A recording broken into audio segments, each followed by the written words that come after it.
अस्सलाम वालेकुम। आप देख रहे हैं Aamir Sohail YouTube channel.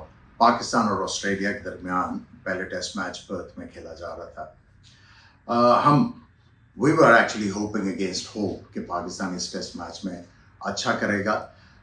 Chances तो नहीं थी, लेकिन होप जो है उसके ऊपर दुनिया कायम है। सो हम उम्मीद कर रहे थे कि नई मैनेजमेंट आई है, नया कप्तान है, कुछ नए लड़के टीम में आए हैं, तो परफॉर्मेंसेस शायद बेहतर हों के लड़के जो हैं डिटर्मिन हो के थोड़ा सा फाइट करेंगे। लेकिन अनफॉर्चुनेटली जो काफ़ी अरसे से ऑस्ट्रेलिया के टूर के ऊपर होता आ रहा है वही हुआ।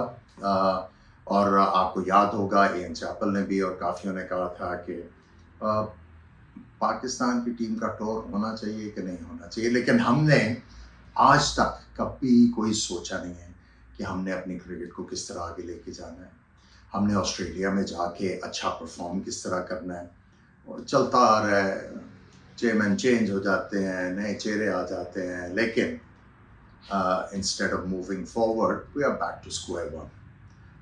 इसलिए जो है जो फ्रीक्वेंट चेंजेस हैं और जो चेंजेस होती भी हैं उनको हम मल ओवर नहीं करते, उसके हम प्रोज कॉन्स जो हैं वो नहीं देखते, जिसकी वजह से जो रिज़ल्ट आने चाहिए ऑस्ट्रेलिया में पाकिस्तान के हक में वो नहीं आ पा रहे। पहली इनिंग्स में पाकिस्तान के ओपनर्स ने जो है वो रेजिस्ट किया, अच्छा स्टार्ट दिया, लेकिन उसके बाद मिडिल ऑर्डर जो है अब वो नाकाम हुई। थोड़ी थोड़ी कंट्रीब्यूशन आपने देखी, लेकिन बड़ी इनिंग्स जो है जो खेलनी चाहिए थी किसी को वो देखने में नहीं आई। इसीलिए हमें फॉलो ऑन हुआ, लेकिन उन्होंने इन्फोर्स नहीं किया और थोड़ी सी बैटिंग करके दूसरी इनिंग्स में उन्होंने बड़ी लीड लेके पाकिस्तान की टीम को बिल्कुल ही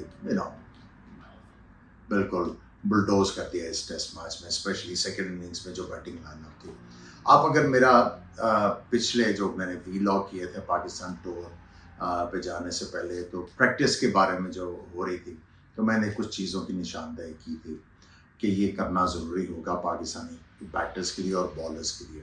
और स्पेशली मैंने बाबर आजम के बारे में बात की थी कि उनकी टेक्निक में डेफिनेटली झोल आया हुआ है।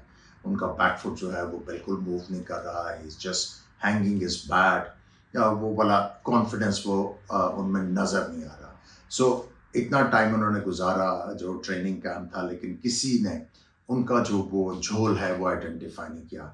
फिर बॉलर्स के बारे में बात की थी कि आपको एक सर्टेन लाइन और लेंथ के ऊपर बॉल करना होगा, क्योंकि बाउंस बहुत ट्रू है।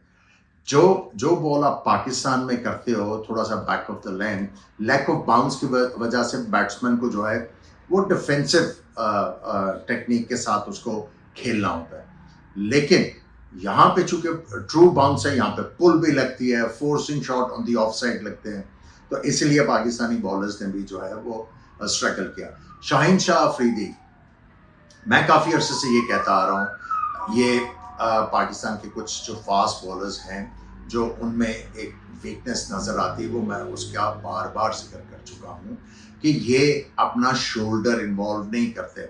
ये कोनी इनकी जो है वो ज़्यादा फोर्स लगाती है, और जब आप एज ए फास्ट बॉलर जब कोनी के ज़रिए आप जनरेट कर रहे हो, मेनली शोल्डर थोड़ा बहुत लगता है, एक टाइम पे आके वो जो जान है वो ख़त्म हो जाती है आपके फोर आर्म में, आपके बाइसेप में, तो वो आपकी पेस कम होना शुरू हो जाती है। और शाहीन शाह अफरीदी की आपने देखा कि इस टेस्ट मैच में बिल्कुल ईजिली मैनेज कर रहे थे, उनको ईजिली उनको खेल रहे थे, और उसकी वजह यही है पेस बहुत ज़्यादा नीचे गिर गई और उसके बाद इतना ज़्यादा गेंद स्विंग नहीं हो रहा।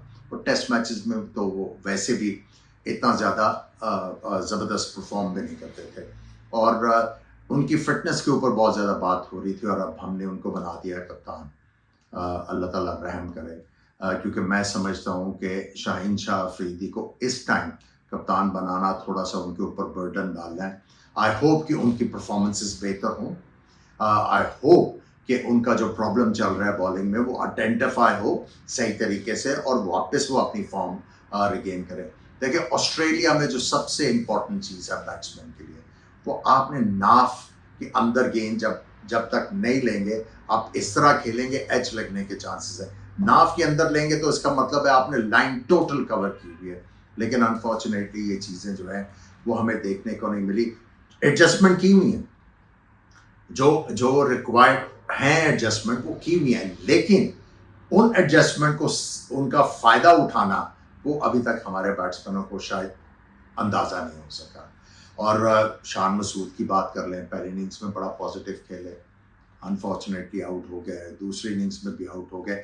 नाउ जब कप्तान परफॉर्म नहीं करता और हार भी रहा है तो उसके ऊपर प्रेशर एक्यूमुलेट होना शुरू होता है, और जब प्रेशर एक्यूमुलेट होगा तो हो सकता है वो इससे भी खुदा न खास्ता इससे भी बदतर फॉल्टर करें।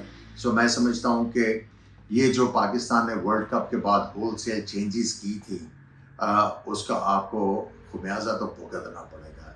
ये मैं ड्रेड कर रहा हूँ। हो सकता है हमारी सबकी दुआ ये है कि पाकिस्तान की टीम बेहतर परफॉर्म करना शुरू करे, लेकिन मैं ये समझता हूँ इसका खुमियाजा हमें भुगतना पड़ेगा। और शान मसूद को आपने कप्तान बनाया, मुझे उसके साथ कोई प्रॉब्लम नहीं है। इनफैक्ट मैं तो उनको बैक भी कर रहा था, लेकिन मैंने उसके साथ दूसरी ऑप्शन जो दी थी वो थी सरफराज। देखिए पाकिस्तान के वो कप्तान रहे हुए, और उसके बाद आपने ये देखना था कि ऑस्ट्रेलिया का टूर है, ठीक है, यहाँ पे पाकिस्तान की टीम जो है वो अच्छा परफॉर्म नहीं करती, तो आपने एक एक्सपीरियंस बंदे को कप्तानी देनी थी। लेकिन अब सरफराज जो है वो कितनी क्रिकेट खेलेंगे, शान मसूद वेराज उनकी क्रिकेट अभी काफ़ी बाकी है। अभी वो अपने आप को रीएस्टेब्लिश कर रहे थे पाकिस्तान टीम में एज ए बैटर। अभी तक उनकी जो पोजीशन वो तगड़ी नहीं हुई थी, उनके पीछे भी काफ़ी ज़्यादा प्लेयर्स थे, उनको आपने कप्तान बना दिया। अब कप्तान उनको बनाने का जो है वो ये है, चूँकि उनके जो ताया हैं या चचा हैं वो फेडरल सेक्रेटरी हैं, तो ज़का अशरफ साहब ने क्या सोचा होगा, चूँकि उनका टिल्ट एक पॉलिटिकल पार्टी की तरफ है, चलो शान को कप्तान बना देते हैं, उनको अप्लाइज कर देते हैं, जब इलेक्शन या कोई और चक्कर आएगा तो मुझे जो है वो उधर से भी सपोर्ट आ जाएगी समहाउ। सो जो डिसीजन मेकिंग वो क्रिकेटिंग नहीं है, वो डिसीजन मेकिंग ये है कि मेरी जो कुर्सी है वो किस तरह बची रहेगी। जब इस तरह के फैसले होंगे तो फिर आप अच्छे नताइज की उम्मीद तो नहीं रख सकते। लेकिन ऑस्ट्रेलिया में आपकी इस तरह की परफॉर्मेंसेस रही हैं।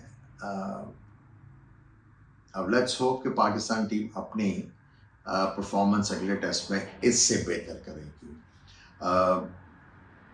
चूँकि अब टेस्ट मैच और में काफ़ी ज़्यादा वक्फा है, तो मैंने ये सोचा क्योंकि आपके काफ़ी ज़्यादा सवाल जो हैं वो जमा हुए हैं, तो नेक्स्ट वीक से मैं आपके सवालात के जवाब दूंगा। सबसे इम्पोर्टेंट जो क्वेश्चन आया हुआ रिलेटिंग दिस सीरीज वो ये है कि पाकिस्तान की टीम क्यों परफॉर्म नहीं करती ऑस्ट्रेलिया में। डेकेड्स बीत गए, नया मिलेनियम आ गया, लेकिन हमारी परफॉर्मेंसेस बेहतर होने की बजाय नीचे गिरती जा रही हैं। क्या करना होगा? सो इसके ऊपर एक वीलॉग करूँगा कल, और आप भी अपने क्वेश्चन जो है वो मुझे भेजें, इनबॉक्स करें, और मैं कोशिश करूँगा जो सबसे अच्छे सवाल हैं उनके जवाब दिए जाएं, और स्पेशली पूरा वीक अगला जो है उसमें। Thank you very much for watching my channel. खुदा हाफिज़।